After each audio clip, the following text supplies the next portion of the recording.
Hello, I'm Debs, and this is Debs Made This. Welcome. I'm back for a little visit. Thought I'd do you a bit of an autumn update. That's all right. Stay tuned. So I've been a bit missing in action, but I have been doing things. I've just not been here to share them with you. So I thought I'd do a bit of a Friday sews, and then I could do a bit of a catch up. I'm using a fancy new ring light thing, so let me know how the lighting is. And I have a new phone because the other one died when I dropped it down the toilet, so hopefully the quality will be satisfactory. So you are still waiting for autumn winter plans or something from me. I've hardly done, well, I think I've made 5 or 6 things in the last couple of months, mostly because I'm getting stuck on things. So I'm going to tell you where I've got to with some WIPs. I've got some things I've been up to. I've got some fabric to show you, and some kind of life updatey stuff. So if that's okay, we'll get started. So I'll start by saying thank you to Jen from Today in Jen's Sewing Room for Friday Sews. A chance for us to share what we've made, what we're making, and a bit of life. And I'm sure you all follow the hashtag, but go and check out some of the people who are sharing on Friday Sews. So when I last spoke to you, which was quite a long time ago, I was just about to go to Scrap Leeds for a creative reuse recycle adventure. And I was very brave and went by myself, and it was very good. It was quite funny. So the last running it was a fashion graduate from Leeds College of Fashion and Art, I think. And she had a massive pile of all sorts of stuff that they couldn't sell in shops. So it was like post-consumer waste, that's what it's called. But in her pile of post-consumer waste were things that you and I would mend or embroider it over a little stain, or we'd finagle it a little bit. Is that a generic word? Is that used all over the place? But you know what I mean. We'd sort it just a little bit, when you kind of do the minimum to something to keep the essence that it is, but to make it serviceable. So there was I don't know if I took a picture, but there was a husk blouse, and it had a mark or a pull on it. And the people there were a mixture between fashion students and middle-aged sewy ladies. So it was quite interesting. And half of all the middle-aged ladies were like, we'll just mend it, we'll just embroider it, it'll be fine. And of course all the fashion students wanted to chop it up into smithereens. So it was quite funny. There was lots of clothing available to refashion, and the idea was that we refashioned a t-shirt into a bag. Let me just lean across and get it. Now, I don't know that I will use this bag, but I thought it was quite fun, and she kind of gave us ideas about how to chop the arms off. I ended up doing a bit of plaiting on one of the things just to kind of make it a bit more but in here is what I was making. So there was a pair of jeans. I think I've got a picture. I've got all the bits. I have not finished the thing. I'm really sorry. There's going to be a theme, but I have not finished the thing. So I'm going to show you what I was making. So there was so we were told we didn't need to bring anything with us. No patterns, no tools, no marking, nothing. I messaged and checked, and I would have been much better if I'd have taken some things with me. But because you don't know quite what you're going to do, it's a bit tricky, isn't it? Sorry, I'm going to show you. So this waistcoat here is what I decided I would make from that pair of jeans. So that's what's cut out and in here. There was a shirt that was broken, so I've done that for part. And then there was another bit of, let me just see if I can show you a bit without destroying it all. So yeah, so I have cut out of a nice denim, actually, and obviously because it's Burda, once you've cut it out, you then have to add the seam allowances. So I didn't have tracing, I didn't have anything. So in the end, I was really naughty, and I just cut straight into the Burda pattern. But since they've been hanging about since 1980, whatever it was, 83, I think, something like that. No, 97. I'm lying to you, is it 97? Anyway, for quite a long time with nobody doing anything with them, I kind of was like, okay, I'm just going to go for it. And I've got some shirting that I've got for the lining, and some chambray, which was a pillowcase, which I've got for part of the back of it. So I'm hoping that will happen, because what I was trying to do is to make something I was actually going to wear. And I thought I would wear, I love a waistcoat. So I thought a little denim waistcoat to go with all sorts of things would be quite nice. So, but it is currently just sat in a queue in that bag. And I might get to it. My middle-sized daughter's wanting me to help with lots of refashioning at the moment. So we're kind of in that vibe. So that might get done. So the next adventure I went, it's like full of autumn adventures. The next adventure I went to see Patrick Grant talk about his Less book. And I'm not a big fangirl. I had listened to the book, all of the book, it's quite long. And the concepts are absolutely what I think is that we need less stuff and we need to be less, full of buying things and looking for reinforcement of who we are in what we buy.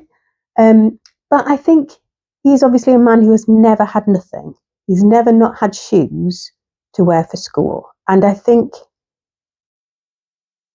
it's hard to come from that position and tell people that they need to not want things, because if you've ever been in that situation where you have had significant lack, as especially as a child, where you've had no control over that significant lack, then that scarcity thing is something that you kind of constantly battle with, I think. Anyway, so any thoughts about that? You can do those down below. He was very entertaining, very charming. There was obviously like hundreds of middle-aged women there, essentially. But yeah, no, it was good. It was good fun. And I think they'd been filming the B from what he'd said. So he'd kind of come up to do this talk and then was going back again to start filming at 7 o'clock the following morning. So yes, I didn't get in a queue and talk to him.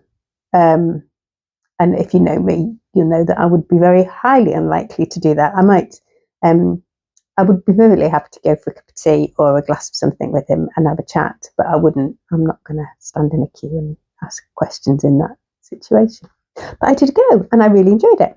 And the third thing I did was went to the knit and stitch. Now, in the meantime, there has not been a lot of creating being done. I did go also kind of non-creatively to the Lake District. I should put some pictures of me swimming in the Lake District, and I did take with me some knitting. So one of my works in progress for this episode is some knitting, which needs steeked, which means cutting. So this is my first colour work project. Actually, I might show you. I was going to do it as a makes video, but I'm going to just reach across you, and I'll show you. This is my Nordic Bloom cardigan. Isn't it pretty? I'm so pleased with that. And it's blocked and it's all behaving properly. But can you see the stripe in the middle? That's where we've got to cut up. So I've done lots of research and I've looked in. I found lots of different ways of doing it, but I'm just going to choose one. And when there's good light and I can video it, I'm going to do it because it's ready to go. And then I can put the buttons on and then I can wear it because it's very lovely. I'm very pleased with it. And I thought, I'll tell you all about that when I do a little makes video. I'll have a little knitting segment because, there's been some knitting occurring. The other work in progress that I have is this behind me. Now this is it's a very beautiful fabric, but it is very, very lightweight. Let me see if I've got a piece of it somewhere. There you go. So you can get a kind of idea on the floof of it. It is very fine. It's very pretty. It's not for me. This is for Paul's sister Nicola, and she's very lovely. She's very tiny, and I have been promising her a dress for the longest time, and it's nearly her birthday, so this is what's been made. So this is a Deer and Doe Magnolia. She wanted flutter sleeves, which aren't yet hemmed, and the panelled skirt, but we have a small slit. I don't know if you'll be able to see that. A small slit at the front, and that isn't hemmed either. And my plan, I think, is other than that, it's complete. And so my plan is, I think, to send it to her, let her try it on. I can film her, or she can film herself, and then I can have it back again and just do the hemming. I'm really worried it's not going to fit because she's lost some weight, but we're just going to go with it. But that's been another a speed hump maybe. So you know what I'm like. I like to start a project, finish a project, start another project, all the way through, finish the project. So much so that I'll often, wait until I've put buttons on the last project and like, so it's properly finished before I can start another one. So having this unfinished, which is how it's been for the past month, has caused me some problems. But I'm getting there now. I feel like I'm getting there now, and I feel like I'm kind of ready to, I'm going to do an overlock a rolled hem on the bottom of the sleeve so that it's stable to tend it to it, and then we'll take it from there. In the meantime, some things have been arriving. I don't know how that happened. Oh, I haven't said what I'm wearing. Sorry.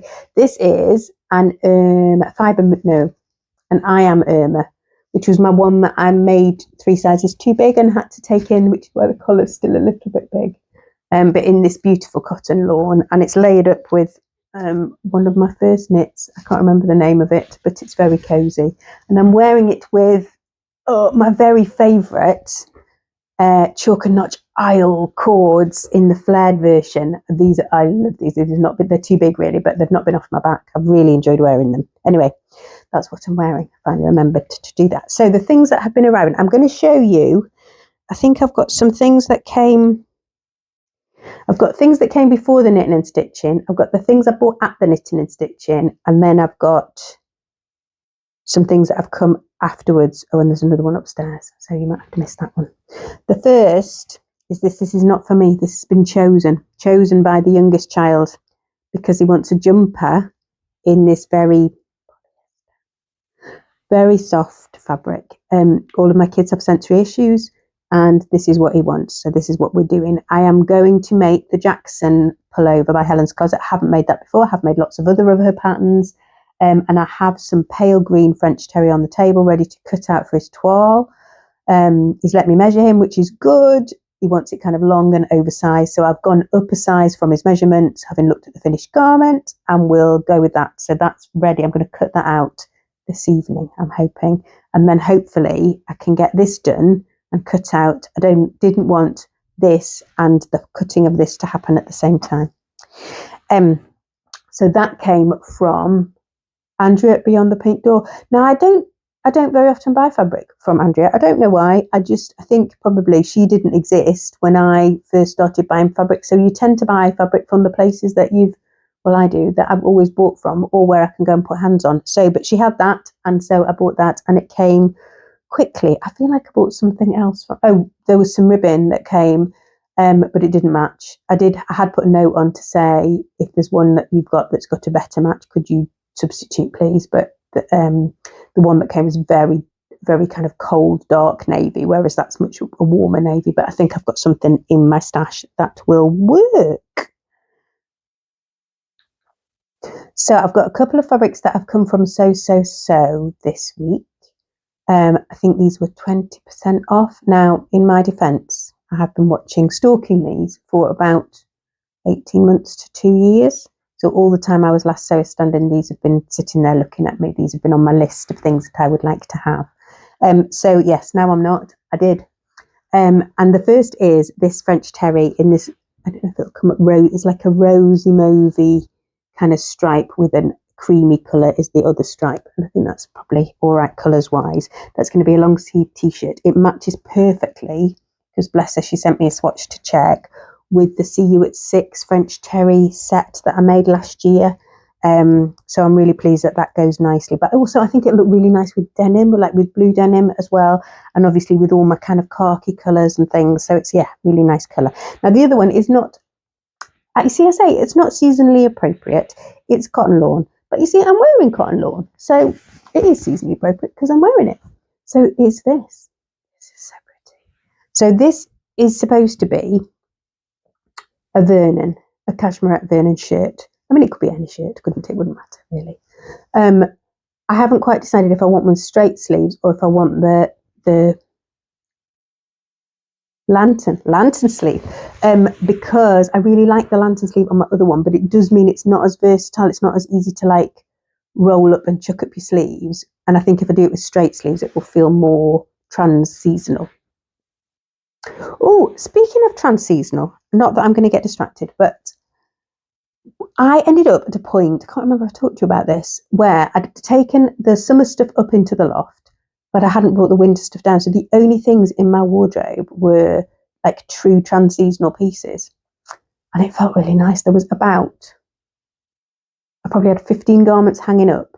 I did have most of my fold, like my jumpers and everything. And I don't tend to put those in the loft. I tend to just leave them in the cupboard. But yeah, I felt so much better. So I'm pondering doing one of those 333, like 33 items for 3 months, capsule-y things. You ever done that? The only capsule experience I've got is with Teresa Lost My Thread last year. We did a 10 by 10. So for 10 days we wore 10 items, except I added up wrong and I only wore 9 items, which made it slightly more difficult. That was including shoes as well. So that was quite a challenge. So like 33 feels like properly doable, doesn't it? Let me know if you've done a proper capsule thing. Right, next is the knit and stitch. So the knit and stitch was in Harrogate at the weekend last week. It seems like a million years ago, at the weekend. And I had, in my wisdom, volunteered to do one of the catwalks. Now, a lot of my pals, unbeknown to me, were also going to volunteer, but they volunteered for Yvette's Stash Hub catwalk, and I volunteered for the knit and stitch, like the company itself's catwalk, and I didn't realise that there were going to be 2 different things on 2 different days. I think there was 3 in the end. So yes, but so I was very brave. I had to go and buy makeup because I had no makeup. I don't wear makeup. This makes me laugh when they do this get ready with me thing with the vloggers, and I literally put mascara on my eyelashes. That's me ready. But yeah, so I went and bought tinted moisturiser and primer, and what else did I buy? I don't know, translucent powder. And I was petrified I was going to be allergic to it, but it was all right. It was okay. Yeah, so I did proper grown up putting makeup on. Very exciting. And I went on, I should put some images up as I'm talking, but I went on both the Thursday, I went to support Ruth Creates and Annette. And I'm trying to think who else was there. Oh, and Yvette from Stash Hub was comparing. She was really good. So that was really nice. It was really nice to like watch them strutting their stuff, and I kind of felt a bit less scared about my one the next day once I'd seen them and cheered for Ruth and Annette and things. So yeah, that was good. I really, really enjoyed the textile art, particularly. There was ones that were kind of around the sea and mermaids and sea moss and kelp, and that was stunning, and lots of really textural stuff. I really, really liked that this time. And then I went back on Friday to do my catwalk. You got like a spare ticket, so they paid your ticket in if you were doing the catwalk, but also you got a spare ticket, so to have somebody to come and cheer. And my friend, who describes herself as not very creative, my lovely friend Anna, wanted to come, and she really enjoyed it. She loved seeing all the embroidery and all of that stuff. So so it was nice to spend some time with her there. And in the interim, I bought a little bit of fabric. Only bought 2 pieces, a polished halo, but as you can see, there has been other things arriving. I'm also going to forget where they came from. The first thing I bought, I hesitated for about 30 seconds before I bought this. This is Tencel. Smells really nice. It was from Cool Crafting, I think they're called. If I've got that wrong, I'll put it down below. I think it was £18 a metre, I think, and I got 2 meters. The plan for this is to make that Stokx Annie Rock skirt that I was going to make in the pale blue Tencel, and then I decided that seasonally it didn't feel like it was right at all, but this does. So this is waiting to be shown to you, and then it's going to be washed, and then it's going to be cut out and made, because I've already done a toile, so that should be ready to go. So that's number 1.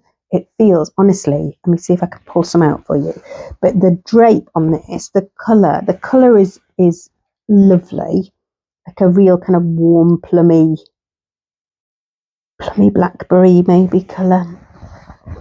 That's it on a single layer. So it's got that lovely, it's Tencel, isn't it? It just got that lovely combination between enough structure and enough drape and movement. So, and the Stokx Annie is cut on the bias, so it just has one seam down the back and a zip and these big pockets. So that's going to be that. as long as I don't get distracted. And the other one I bought from the Cloth House, who they ethically source block print fabrics. And this is a striped, so nice. I am slightly concerned it reads a bit Jarmas, but this is either going to be Merchant and Mill Scout Tee, which is the short sleeved shirt with the kind of swingy back, or I might just do a pattern Scout Birdie, like my normal shirt pattern. I think was a bit worried because it's only 90 centimetres wide, I think. So I got a bit worried. So I think I bought 2.5 meters, which should be plenty, I'm hoping. Yeah, so that goes, there is, I don't know if you'll be able to see, but there is like a dark, so there's like a raspberry colour pink, a kind of tealy green, and then there's like a dark, that same kind of plummy colour that there is in the skirt there. So yeah, I'm hoping that's going to be good. We'll see. Now there was one more, hang on, before I get to my knit in situ. So this came from the Palestine, what's that called? Do you know what I mean? The de-stashy Palestine thing. So this was listed as a chambray. It's ivory and like a deep blue. It probably is going to go away until the summer, but I can see a jumpsuit in this, or like a set, like a little vest and a wide leg pants with a pleat. So we'll see. There's quite a lot of it, I think. And I was just going to, I'm not sure if it's been washed, so I was just going to overlock it, stick it in the wash, and then put it away. I nearly always do that, so I know that things have been washed. I can't believe I nearly forgot to show you these. So lovely. So Let's Sparkle, Sam, sent me some labels because she's a sweetie. It came with a really pretty card with an earth in it and some clouds. It was really lovely. The dog may have eaten the card. I'm really sorry. So I can't show you that, but I thought I would show you these. So we have sparkle added on a tealy one. We have made to sparkle on a green one. We have sewn with sparkle. We have don't forget to sparkle, which is what the sweetie girl always says, bless her. We have So Let's Sparkle, and we have From Me with Sparkle. And I think you can order these directly from Sam. I think she's had a restock. And yeah, they're going to get used in a make very soon. So yes, watch this space. Yes, and one of her lovely, I don't know if you can see that because of the shine, sorry. One of her lovely little stickers on the packet. So that was very nice. And a lovely surprise that was. That was really lovely. So I think that's it from me. So let me know, what is the most exciting thing that you have been up to in the last couple of months? I'm hoping, be along with a makes video, so I can kind of do a bit of a roundup and some plans maybe. I am going to go, but I got slightly derailed because I was supposed to be cutting out my coat. I've got the traveller coat, a pattern ready to go. Fabric, I'm looking over there because the fabric and the lining is in the cupboard at the top, ready to go. And then I tried on in a charity shop a similar shaped coat, but it was black, but it was really nice quality. I can't remember what brand it was, but it was really lovely. But I didn't like how I looked in it at all. So I kind of paused and just thought, okay, don't make the coat. So anyway, I'll catch you more up on that when I'm doing my makes and plans and all that good stuff. All right, my lovelies, I hope wherever you are in the world, you are finding time to rest and replenish and do some making if that's something that brings you joy. And I shall say goodbye for now and God bless. Bye-bye.